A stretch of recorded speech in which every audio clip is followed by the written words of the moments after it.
자, 25절에 형제들아 너희가 스스로 지었다면서 여기 너희는 이제 로마 교회의 성도들이어야 합니다. 이 신비를 너희가 모르기를 내가 원하지 아니하노니. 이전에 성경은 이제 비밀이라고 그랬습니다. 이 신비는 이방인의 충만한 수가 들어오기까지 이스라엘의 더러는 우둔하게 된 것이다. 더러라고 하는 것은 이 이스라엘 일부라는 그런 뜻이죠. 네. 자, 우리는 구원받을 수 없는 사람입니다. 이방인들은 구원과는 관계가 먼 사람들이에요. 하나님과는 관계가 먼 사람이었습니다. 이방인인 우리를 놓고 보더라도 우리는 아브라함과 이삭과 야곱 같은 믿음의 조상이 없습니다. 하나님부터 말씀을 율법을 받은 적도 없습니다. 하나님의 이름을 불러본 적도 없습니다. 하나님보다는 오히려 산신령님, 뭐 이런 그 귀신의 이름을 불렀던 이방인들이에요. 우리는 하나님을 몰랐고 성경도 모르고 선지자도 없었습니다. 약속도 없고 어둠 속에 거하던 그런 백성들이었어요. 그런데 우리에게 빛이 비춰졌습니다. 복음이 들어온 겁니다. 어떻게 우리에게까지 이 복음이 들어왔느냐? 우리뿐만 아니라 온 이방 세계에 복음이 들어가느냐? 이스라엘에 들어가 우둔해졌기 때문이다. 우둔하다고 하는 말은 완고하고 고집이 세다는 그런 뜻입니다. 이스라엘 사람들이 다 그렇게 된 것이 아니라 이스라엘의 일부가 그렇게 됐다는 거죠. 복음을 전한 사람들도 이스라엘 사람들이에요. 유대인들이에요. 일부가 그렇다라는 겁니다. 하나님께서 이스라엘의 문을 닫고 이방인을 향한 문을 여신 겁니다. 그래서 이스라엘이 복음을 받아들이지 않고 세상에 오신 메시아를 십자가에 못 박아 죽였습니다. 그리고 2000년 동안 지금도 예수가 그리스도라는 것을 거부합니다. 왜 그렇습니까? 하나님께서 이방인을 구원하기 위해 그렇게 하셨다. 그랬습니다. 그래서 이방인들이 예수를 그리스도로 믿는다라고 하는 것은 이건 신비다. 하나님 역사인데 굉장히 신비로운 일이다. 그랬습니다. 뭐 여러분들도 그런 경험이 있죠. 여러분 자신이 그럴 수도 있고. 네. 저는 이제 그 할아버지 때부터 쭉 믿는 집안이어서 그냥 어렸을 때부터 교회를 다녔지만은 제 친구들 가운데는 이 성인이 되어서 예수를 믿은 사람들도 있어요.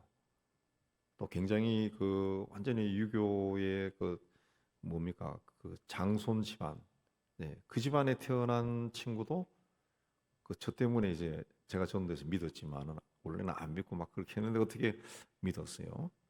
예.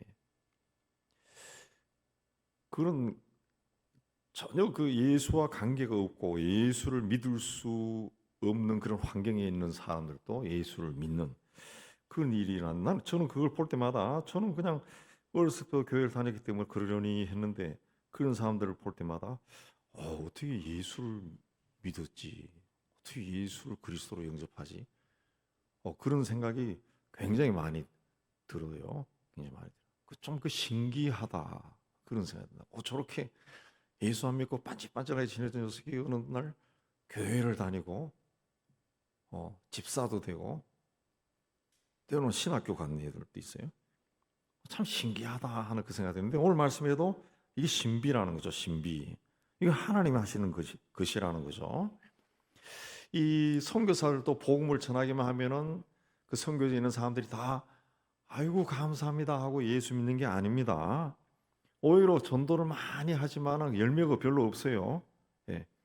하나님이 세우신 복음 전도의 원칙은 전도자가 하나님의 인도하심에 순종하는 겁니다. 순종하는 거예요. 그래서 제가 청년 시절에 시서 훈련 받을 때 그 귀가 딸도록 들은 이야기가 뭔가 하면은 그 복음을 전해서 영접하는 사람들이 많지 않더라도 중요한 것이 뭐냐면은 이 복음을 전하러 다니는 사람이 훈련이 된다네. 복음을 전하러 다니는 사람들이 복음을 전하면서 하나님 앞에 선다는 거예요. 하나님 앞에 헌신한다는 거죠. 아주 단단한 사람으로 세워진다. 그래서 전도를 많이 다녀야 된다고 그리고 몰아넣었던 그런 경우가 있는데 복음 선교의 원칙도 이 하나님의 인도하심에 순종하는 겁니다. 그리고 또 하나는 그 땅에 들어가서 피를 흘리고 뼈를 묻어야 돼요. 뼈를. 우리도 양아진에 몇십 년 전부터 와서 복음을 전한 사람들이 대대로 거기에 뼈를 묻지 않습니까? 뼈를 묻어야 돼요. 뼈. 뼈. 그냥 한 알의 밀이 땅에 떨어져 썩는 그 일이 있어야 됩니다. 선교지에 들어간 사람들이 평생 전도해도 한 사람을 제대로 구원하기가 쉽지 않습니다. 구원하기 쉽지 않아요. 아도니와 저드스는 버마에 들어가서 20몇 년을 했는데 한 명 구원했다고, 예수 믿게 했다고 그렇게 이야기하죠. 우리 이창규 선교사님도 카자흐스탄 들어가서 수많은 사람들을 주님께로 인도한 그건 아니라 소수의 사람을 세웠는데 그 사람들이 교회에 완전히 밀알이 된 거죠. 밀알이. 그 한 알의 밀이 썩어야 거기서 싹이 올라오고 가지가 자라고 열매가 맺는다. 그 세월이 흐르면은 30배, 60배, 100배의 열매가 열리는 거죠. 그래서 2000년 동안 복음이 그렇게 해서 온 세상으로 전해진 겁니다. 전해진 겁니다. 자, 이 신비가 뭐냐? 어떻게 해서 이방인들이, 하나님을 전혀 모르는 사람들이 하나님께로 돌아오냐, 아버지라 하면서 돌아오냐? 그게 신비라는 거죠. 이 신비는 이방인의 충만한 수가 들어오기까지 이스라엘 들어를 우둔하게 한 것이다. 이방인의 충만한 숫자가 채워질 때까지 하나님이 문을 열어놓는다는 거죠. 그리고 이스라엘의 문은 닫아버린다. 하나님이 그 숫자가 얼마만큼인지는 우리는 모릅니다. 우리는 모릅니다. 그러니까 이 계시록을 엉뚱하게 해석해서 신천지 같은 경우 이단들이 잘 사용하는 숫자가 14만 4천 명이죠. 처음에 자신들이 뭘 전할 때 14만 4천 명이 된다는 것은 상상도 못했죠. 우리가 해가 이렇게 될까? 근데 이단들이 이상하게도 그게 막 불어나요. 그 신천지는 제가 근래에 들으니까 숫자가 너무 많아져가지고 다시 그 중에서 14만 4천 명을 충성 경쟁시켜가지고 출인납니다. 그러니까 더 충성스럽게 일한다는 그 이야기 들었는데, 하나님이 그 숫자가 얼마인지는 우리가 몰라요. 그러나 이방인의 충만한 수가 될 때까지 이스라엘이 문이 닫히는 거죠. 희생하는 겁니다. 이스라엘이 그렇게 되었기 때문에 우리가 구원을 받은 거예요. 어떻게 보면은 하나님의 백성들인 하나님의 택한 민족이 우리를 구원하기 위해 희생된 겁니다. 그러면은 이방인들을 구원하기 위해서 이스라엘은 영원히 그렇게 희생되느냐? 그렇지 않습니다.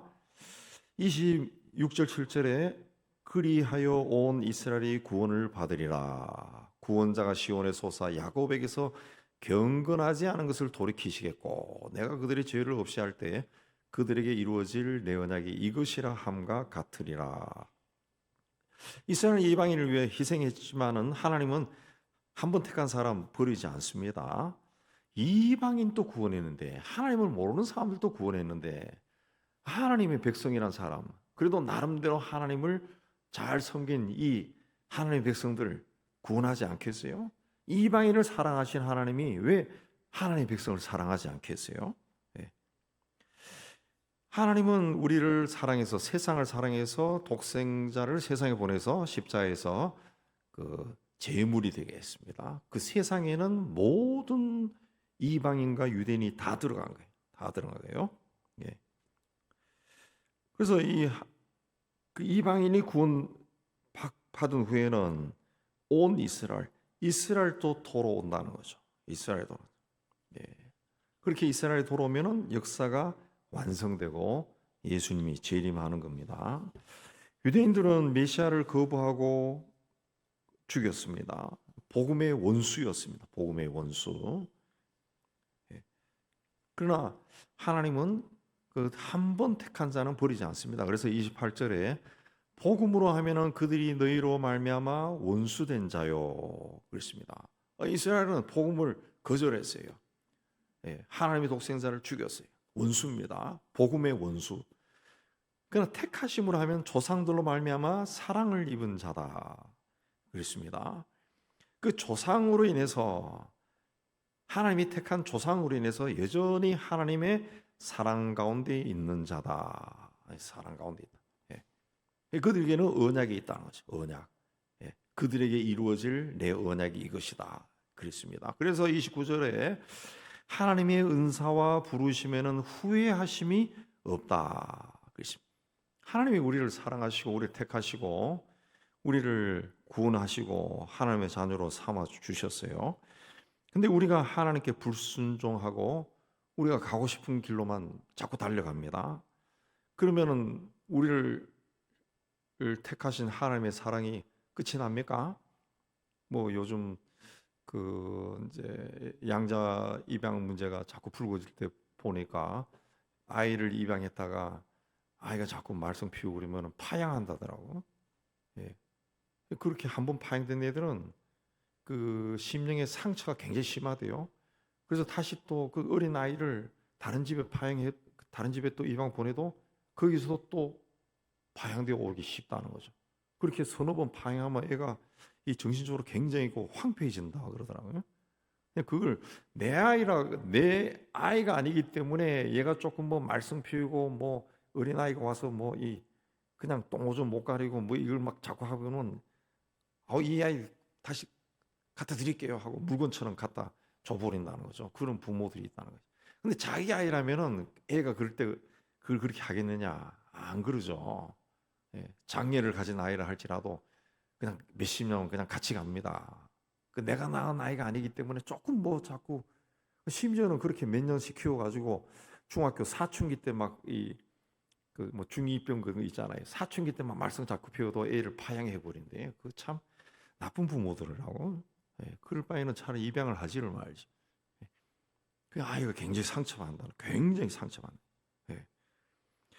자식이 잘못된 길을 갈 때 부모는 절대로 자식을 버리지 않습니다. 괴로울 뿐이죠. 우리가 하나님이 택함 받은 사람인데 하나님이 원하시는 길로 안 가고 자꾸 세속적인 것을 택해서 가면은 하나님 또 마음이 괴로워요. 마음이 아프죠. 그렇다고 해가지고 버리지는 않다죠. 버리지 않습니다. 하나님의 사랑에는 후회가 없다. 그렇습니다. 후회하지 않습니다. 그러니까 우리는 절대로 하나님이 버리지 않는다. 하나님이 나를 떠나지 않는다. 히브리서에도 그러죠. 택한 자는 절대로 버리거나 떠나지 않는다. 그렇습니다. 우리 그런 믿음은 가져야 됩니다. 그런 믿음을. 30절에 보면은 너희가 전에는 하나님께 순종하지 아니하더니 그렇습니다. 이 전에는 우리가 하나님을 순종하지 않은 것이 아니라 하나님을 아예 몰랐어요. 하나님께 순종하지 않았다. 하나님과 관계가 먼 관계였다는 거죠. 하나님과 이 관계가 없는 관계조차 성립이 안 됐다는 거죠. 근데 이스라엘이 순종하지 않으므로 이제 긍휼을 입었다. 긍휼을 입었다. 바울이 이 아시아를 다니면서 복음을 전할 때 꼭 제일 먼저 간 곳이 유대인들의 회당에 가서 복음을 전했습니다. 근데 유대인들이 마음을 연 곳도 있지만 그렇지 않은 곳도 있고 복음을 전할 때 충돌이 나서 돌로 쳐서 죽이려고 하기도 하고 그랬어요. 바울은 자기가 만난 주님에 대한 그 절대적인 확신이 있죠. 믿음이 있죠. 그래서 그걸 이야기하는데도 사람들이 안 받아들여요. 얼마나 답답했겠어요. 그리고 이방인들에게 전하면 이방인들이 쑥쑥 받아들인 거예요. 쑥쑥. 바울이 굉장히 안타까운 거죠. 그래서 바울이 아마 기도도 많이 하고 그 묵상도 많이 한 것 같아요. 그래서 깨달은 것이 뭐냐? 이건 우리 유대인들이 복음을 받아들이지 않는 것은 하나님이 이방인들을 구원하기 위해서 그렇게 하시는구나. 그걸 이제 깨달은 거죠. 그래서 31절에 이와 같이 이 사람들이 순종하지 아니하니 그랬습니다. 이 이스라엘 사람들이 그 주님 앞에 나오지 않는다는 거죠. 이건 너희는 이방인 로마 교회 교인들입니다. 너희에게 베푸시는 긍휼로 이제 그들도 유대인들도 긍휼을 얻게 하려 하십니다. 그렇습니다. 너희에게 지금은 이 사람들이 그 복음 안에 들어오지 못하지만은 너희들에게 하나님이 너희를 불쌍히 여겨서 구원하신 것처럼 그들에게도 이제 하나님의 불쌍하심이 임할 것이다. 그렇게 말한 겁니다. 자, 하나님이 우리를 사랑하신다는 것을 우리가 정말 감사하고 또 확신해야 됩니다. 하나님은 우리를 택한 것에 대해서 후회가 없다 그랬습니다. 후회가 없다. 예. 하나님이 우리가 좀 잘못된 길을 걸어갔을 때, 또 뭐 쉽게 하면 뭐 신앙생활 제대로 안 하고 그랬을 때 하나님이 나 너 참 택한 거가 실수한 것 같아. 가마. 만약에 이런 말이 천둥을 뚫고 그냥 어느 날 갑자기 들러온다 그러면은 어떻게 되겠어요? 어떻게 정신이 나가겠죠. 예. 그러나 하나님은 그런 게 없다는 거예요. 한 번 택한 사람, 한 번 사랑한 사람은 하나님은 버리지 않는다. 그 아버지의 마음이 가장 잘 나타난 것이 누가복음 15장에 둘째 아들이 허랑방탕하게 그 살다가 돌아올 때 막 아버지가 그냥 막 맨발로 뛰어나가서 맞이하는 거 아니에요. 네. 하나님 마음은 그런 것 같아요. 하나님은 절대로 택한 사람 버리지 않는다. 예, 버리지. 울타리 안에는 99마리의 양보다 한 마리의 잃어버린 양을 찾아서 산을 넘고 물을 건너 다니는 그 목자. 그게 하나님의 마음이라는 거죠. 하나님 마음. 그러니까 하나님이 우리를 그렇게 찾고 찾아서 예수를 그리스도로 믿게 하고 하나님의 자녀로 삼아 놨어요. 삼아 놨어요. 예. 하나님도 이 예수를 그리스도로 믿는다라는 것이 얼마나 어려운 것인가. 아마 하나님도 아실 겁니다. 예, 하나님도 아실 거예요. 우리는 예수 믿고 신앙생활 하지만 아직도 우리나라 인구 중에 10명 중에 8명은 예수 안 믿어요. 안 믿는다고요. 예. 그 믿으라 하면은 어떤 사람은 욕을 한다고 막 기분 나쁘다 그러고. 근데 우리가 믿었다고. 이건 굉장히 하나님의 은혜죠. 굉장한 겁니다. 굉장한 거예요. 그래서 32절에도 보면 하나님이 모든 사람을 순종하지 아니한 가운데 가두어 두시면 모든 사람에게 긍휼을 베풀려 하십니다. 그렇습니다. 이 복음을 전할 때마다 모든 사람이 짝짝짝짝 끄면서 막 예수 믿고 짝짝짝짝 돌아오면은 그게 또 좋은 것 같지만 꼭 그런 건 아닌 것 같아요. 예. 사람들이 쉽게 얻은 것은 그 귀하게 여긴지를 않는다고. 귀하게 여기자. 예. 좀 뭐 자기 인생에도 그 예수를 믿기 전까지 어떤 과정이 있고 또 자기가 주님께 헌신할 때도 어떤 과정을 통해 가지고 헌신했을 때 그 스스로도 내가 이렇게까지 헌신했는데 이걸 어느 순간에 허물어 드릴 수 없다. 그게 강하게 남아 있는 거죠. 그래서 그 마음을 유지하는 건데 그냥 쉽게 되면은 그 감사하는 마음이 없어요. 감사. 그러나 하나님이 모든 사람을 순종하지 아니한 가운데 가두어뒀다는 것이 표현을 그랬습니다. 그 하나님이 가두어둔 거예요. 예. 어떻게 보면은 복음이 전해져도 예수를 믿지 않는 마음을 갖게 한 겁니다. 하나님 그렇게 했다는 거죠. 왜? 그들에게 긍휼을 베풀기 위해서. 예. 그러니까 예수를 믿는 것은 하나님이 우리에게 긍휼을 베푸신 거라죠. 나를 불쌍히 여기신 거라는 거죠.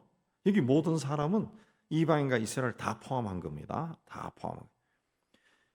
그냥 다르게 이야기하면은 모든 사람을 순종하지 아니한 가운데 가두어 두심은 모든 사람의 긍휼을 베풀러 하십니다라고 하는 것은 돌려서 이야기하면은 복음으로 넘지 못할 담은 없다는 거예요. 예. 복음으로 들어가지 못할 문은 없다는 거죠. 예. 복음으로 닫혀 있는 문은 다 열 수 있다는 거예요. 다 열 수 있다는 거죠. 예. 가족이 다 예수를 믿지 않았는데 나 혼자 믿었습니다. 나 혼자. 예. 나 혼자 믿었어요. 예. 가족이 다 안 믿었어요. 다 안 믿었어요. 오늘 말씀처럼 우리 가족은 다 순종하지 않은 가운데 가둬둔 우리 가족이었어요. 가족. 근데 어떤 계기가 돼서 내가 믿었다고. 내가 예수를 믿었어요.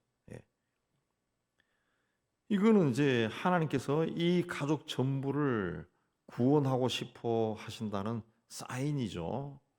하나님이 우리 가족을 불쌍히 여긴다는 그 사인입니다. 사인. 그런 경우는 그 가족들 중에서 나 혼자 내가 예수를 믿었다 라고 하는 것은 그 하나님의 어떤 긍휼하심이 그 집안에 임한 거예요. 임한 거예요. 그래서 그 예수 믿은 사람이 정말 그리스도인으로 본을 보이고 그 가족에게 그냥 열심히 전도하면은 가족이 다 구원받습니다.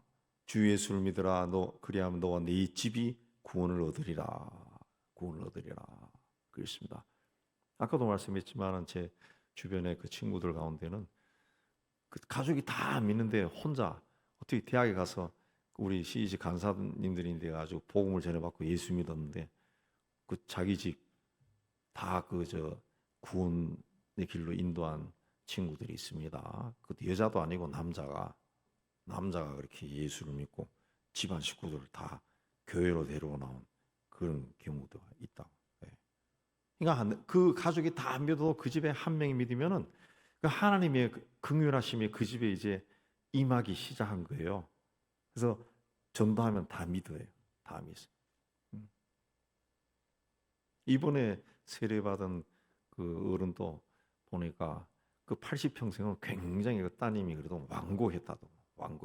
예수의 옛자도 꺼내지 못하고 굉장히 완고했는데 어느 시점에 이 교회 가자 그러니까 교회 나오신 거야.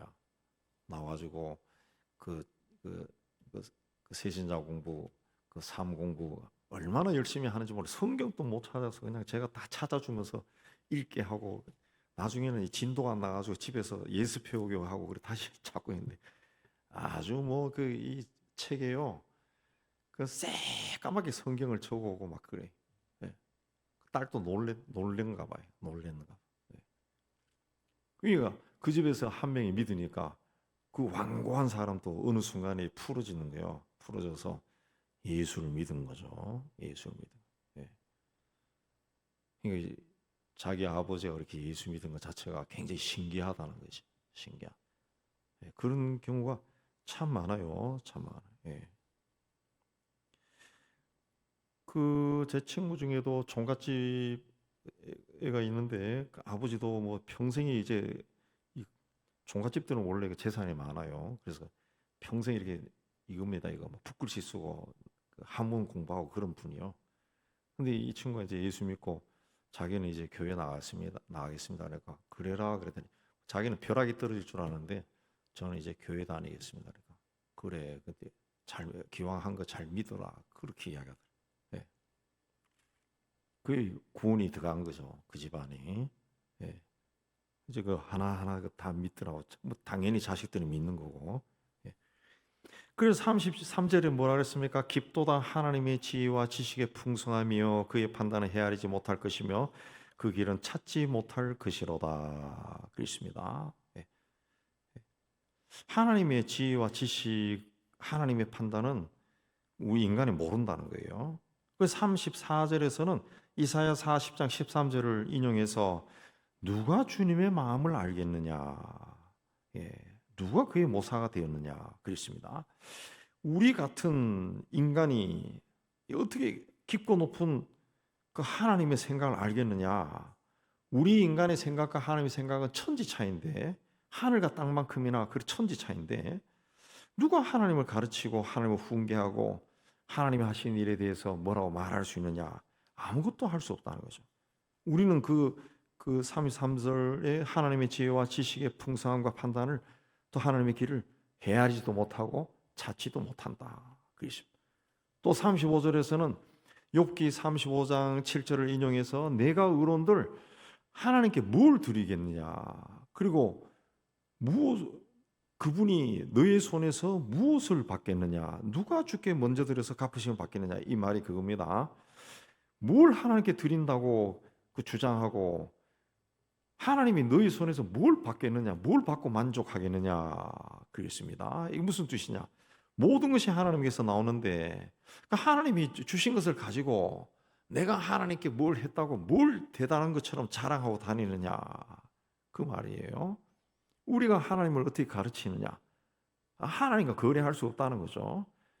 하나님은 우리를 아무런 조건 없이 사랑하고 구원하여 주셨으니 감사할 분이에요. 감사. 뭐 우리가 예배 드릴 때 이렇게 막 격식을 갖춰가지고 웅장하게 오르간 반주하고 뭐 일어나고 앉고 막 그렇게 하면서 신령과 진정으로 마음과 뜻과 정성을 다하여 주여 하고 예배 드리지만 그 내가 그렇게 예배 드린다 가지고 하나님 앞에서 뭘 그렇게 대단한 거냐는 거죠. 우리가 예배 드리고 또 나 같은 죄인이 뭘 좀 열심히 일해 가지고 또 돈 좀 벌어 가지고 그걸로 헌금 이번에 내가 11절 더 많이 하네 하고 막 한다 이거지. 또 나 아마 힘들어도 이거 해야 돼 해가지고 봉사도 막 한다는 거죠. 그게 뭘 자랑이 되겠느냐는 거죠. 그건 내가 하는 게 아니라는 거지. 하나님이 나에게 그런 그 예배를 드리고 또 헌금을 드리고 또 봉사도 할 수 있게 해 주신 거고, 하나님이 나 같은 자가 드리는 그 예배나 헌금이나 봉사나 헌신이나 그걸 하나님이 받아주시기 때문에 그게 할 수 있는 거지. 하나님이 우리에게 은혜를 베푸셔서 받아주시는 거지. 내 하찮은 건 날마다 오늘 또 바깥에 나가기만 하면 또 제대로 생각하고 또 누구 기분 나쁜 일 있으면 쟤는 왜 그래 하고 또 한마디 하고 맨날 그렇게 살면서 뭘 대단하다고 내가 막 예배를 한다 이거 아니라는 거죠. 하나님이 우리 예배를 받아주는 은혜가 있다는 것이. 예. 정말 이게 아무것도 아닌 자들이 와서 예배한다 그러니까 하나님이 그냥 그래 받아준다는 거죠. 받아준다는 거죠. 그 말씀이에요. 그 말씀. 예. 누가 주께 먼저 드려서 갚으심을 받겠나 이 말씀이 그 말씀. 예. 우리가 대단한 것을 바치고 정성을 바치니까 하나님 막 감동해서 그냥 아이고 오냐 그거 아니라는 거지. 그냥 하나님이 은혜를 베푸셔서 우리가 뭘 하든 그냥 받아주는 거예요. 받아주는. 하나님이 인간이 그 하늘에서 보면 우리 여기 해민 아파트 어저께 식사하고 오면서 보니까 몇 평이 20억 얼마 더구만. 우리 집이 20억이야. 집값 올랐어. 저 몰래 법조단에서 보면은 우리 20 몇 억짜리 집이 요만한 손가락만 해 손가락. 하늘에서 보면 얼마나 작겠어요. 해밀 아파트 보이지도 않을 겁니다. 뭘 그런 대단하다는 거냐? 아니라는 거죠. 아무것도 아니에요. 하나님이 그냥 받아주시는 하나님의 은혜라는 거죠. 하나님의 은혜. 그래서 36절에 이는 만물이 주에게서 나오고 주로 말미암고 주에게로 돌아갑니다. 주의 만물이라는 것은 이제 천지 만물입니다. 주에게서 나온다. 하나님이 만물을 창조하셨다는 거죠. 만물을 창조. 이 세상 모든 만물의 기원이 하나님에게 있다는 거죠. 하나님에게 있다. 주로 말미암고 하나님에 의해서 모든 것이 있다는 거예요. 모든 것이.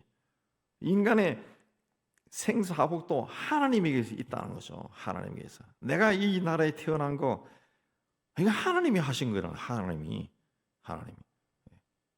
내가 남자로 태어나고 싶고 여자로 태어나고 싶어 태어났나요? 그가 아니라는 거죠. 하나님이 하셨다는 하나님. 다 하나님께로 하죠. 하나님. 그래서 그분에게 영광이 세세 있을지다. 우리가 할 것은 하나님께 영광 돌리는 것밖에 없다는 거지. 내가 이렇게 세상에 존재하는 것 자체도 하나님이 하시고, 내가 여기서 건강하게 그 신앙생활 잘하며 사는 것 자체가 하나님께 영광이라는 거죠. 하나님께 영광. 그러니까 인생을 잘 사는 것이. 저는 그 청년 때부터 이 하나님의 뜻이 뭔가에 돼 가지고 청년들이 다 그러지. 예수 믿는 사람이 다 그러지. 책도 무지하게 읽고 기도도 많이 하고 이 성경도 막 찾아 읽고 막 그 하나님 뜻이 뭔지 모르겠더라고. 예. 평생 하나님의 뜻이 뭐냐? 예. 어떻게 하면 하나님을 기쁘시게 할 건가? 예. 나이가 점점 들어가면서 이제 그 좀 깨달음이 오는 게 뭔가 하면은 제가 늘 주장하는 게 뭔가 하면 그 하나님이 주신 인생을 잘 사는 게 하나님의 뜻이요. 하나님의 뜻. 예. 내가 이 세상에 태어난 것 자체가 하나님이 하신 건데 내 인생 자체를 하나님 보시기에 정말 거룩하게 자기 인생을 잘 가다듬어서 세속적인 욕심에 막 내 삶이 막 이 침범 당해가지고 막 어지러지지 않고 어둠의 영에 지배당하지 않고 하나님과 동행하면서 내 주어진 삶 속에서 하나님 나라를 확장하고 아름답게 만들고 건강하게 그거 잘하면 그게 하나님의 뜻이라. 하나님의 뜻. 그 하나님의 뜻이 이거다 저거다 해서 그 하나님의 어떤 하나님의 일, 그 하나님의 위대한 일을 해야 된다. 그렇게 해가지고 저도 젊은 시절에 막 코피 쏟으면서 공부해가지고 의국에 나서 학위도 받고 있지만 그거 아니라는 거지. 예. 안 해보고 했으면은 그게 좀 서운할지 모르는데 해보고 하니까 그게 아닌 거다, 아니다. 그게 아니라. 예. 다 사람들이 그게 하나님의 뜻이 아니고 그 다 베이스에 욕심이 있는 거예요. 인간의 욕심, 인간의 욕심. 예. 욕심이다. 그 욕심이에요. 예. 욕심이에요. 그래서 제 주변에 그 외국에 유학 안 가고 학위 못 받은 친구들은 막 저를 보면 부러워한다. 예. 그러니까 그 자체가 제가 가지고 있는 게 자체가 이 욕심으로 한 거지. 그 뭐 하나님의 뜻을 이루기 위해서 한 게 아니라 결국 그게 세상 기준에서 봤을 때 욕심이 이루어진 거지. 그 하나님의 뜻이 이루어진 게 아니라. 예. 그래서 지금은 이제 유학 가라 이런 이야기 안 해요. 그냥 열심히 사시라. 그러면 자기는 다 경험해보고 저런 말 한다 그러지. 예. 해보니까 그거 아닌 것 같다. 열심히 하는 게 하나님의 뜻이다. 그냥 여기서 주어진 삶을 열심히 사는 것이 하나님의 뜻이고 그런 사람들이 어떻게 보면 소박하게 사는 사람들이 소박하게 건강하게 사는 사람이 많아질 때 세상이 바뀌는 거지. 위대한 일을 한다고 하고 깃발 세우고 따라오세요. 이런 사람이 있으면 시기 질투로 싸움만 일어나지. 그거 없어요. 그거 없다. 우리 이 땅의 교회가 자꾸 시끄러운 것도 너무 사람들이 막 크고 위대하고 멋있고 화려하고 이걸 자꾸 쫓아가니까 서로 깃발 꽂으려고 그러니까 다툼이 일어나고 시기가 일어나니까 막 싸우는 거죠. 다 그 주님처럼 낮은 곳으로 내려가고 소박하게 살면 그런 일이 일어나지 않아요. 일어나지 않습니다. 우리 생명은 하나님에게서 나왔어요. 우리가 세상에 왜 태어났습니까? 성경에는 분명히 하나님의 영광을 위해서 태어났다 그랬어요. 하나님을 찬송하는 자가 되도록 하기 위해서 성도로 불렀다 그랬습니다. 하나님의 일을 잘하도록 하나님이 우리에게 생명을 주시고 그 삶을 주시고 건강도 주시고 환경도 주셨어요. 예. 근데 우리 이 예수를 그리스도로 믿기가 굉장히 어려운데 예수를 그리스도로 믿은 사람들이 오늘날 하나님의 일보다 세상 일을 더 귀하게 여긴다. 주님을 위해 죽으려고 하는 것보다 세상 일을 위해 죽으려고 한다. 근데 인생의 종착역이 어디예요? 만물이 주에게로 돌아갑니다. 주께로 간다는 거죠.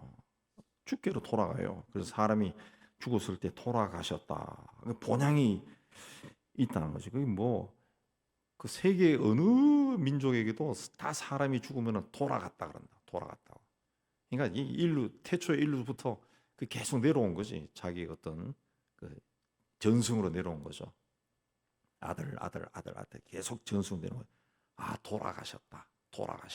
내려온 게 수천 년 동안 우리는 그냥 돌아갔다. 본향으로 갔다는 거죠. 본향으로 갔다. 왜? 하나님에게서 왔으니까 하나님에게로 돌아가는. 주님에게서 나오고 주에게로 돌아갑니다. 그래서 주님으로 말미암아 세상이 만물이 다 있고 그 이 만물 속에서 우리가 살다가 주님께로 간다. 그렇습니다. 주님께로 간다.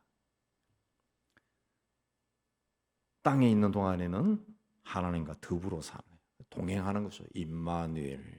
임마누엘이신 주님과 동행하는 겁니다. 그래서 우리가 그 믿음의 삶을 살 때 정말 주님이 임마누엘로 나와 함께 하신다. 이걸 확신해야죠. 확신. 그러니까 그건 자주 고백해야 돼요. 자주 고백해요. 자주 고백.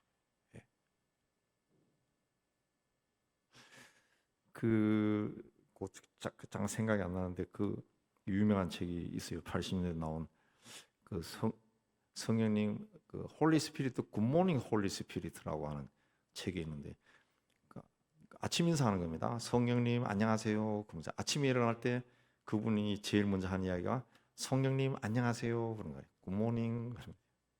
우리 단톡방에 맨날 아침에 그냥 굿모닝이라고 올리는 친구가 있어요. 중학교 친구. 근데 어느 날 야 너무 빨리 올리니까 짜증난다 올리지 마라 그랬대. 굿모닝 홀리 스피릿. 항상 그분은 그게 이 하나님과 동행하는 법이라는 거지. 아침에 딱 일어날 때 아우 잠 못 잤네 그리고 아이고 허리 아파 이게 아니라 굿모닝 그런 거예요. 굿모닝. 안녕하세요 성령님. 딱. 그러니까 성령이 그냥 자기와 같이 사는 것처럼 대화하는 거예요. 대화하면서. 우리도 주님은 임마누엘로 우리와 함께 하신다 그랬어요. 임마누엘은 늘 우리와 함께 하는 거죠. 그러면은 이 함께하는 주님과 대화를 해야죠. 대화라 그러니까 막 기도가 대화입니다. 그래서 항상 막 눈 감고 그냥 쥐야 이렇게 하는 것이 아니라 옆에 있는 분처럼 대화하라는 거죠. 대화. 아우 지금 가야 되는데 피곤한데 뭐 이렇게 대화를 하는 거죠. 대화를. 그게 이제 주님과 더불어 사는 겁니다. 주님. 그 살다가 주님께로 돌아가는 거. 그게 하나님께 영광을 돌리는 거예요. 영광. 그에게 세세 영광이 있을지어다. 그렇습니다. 우리를 위해 모든 것을 주신 주님을 바라보고 주님과 동행하여 승리하는 우리 모두가 되기를 주님의 이름으로 축복합니다.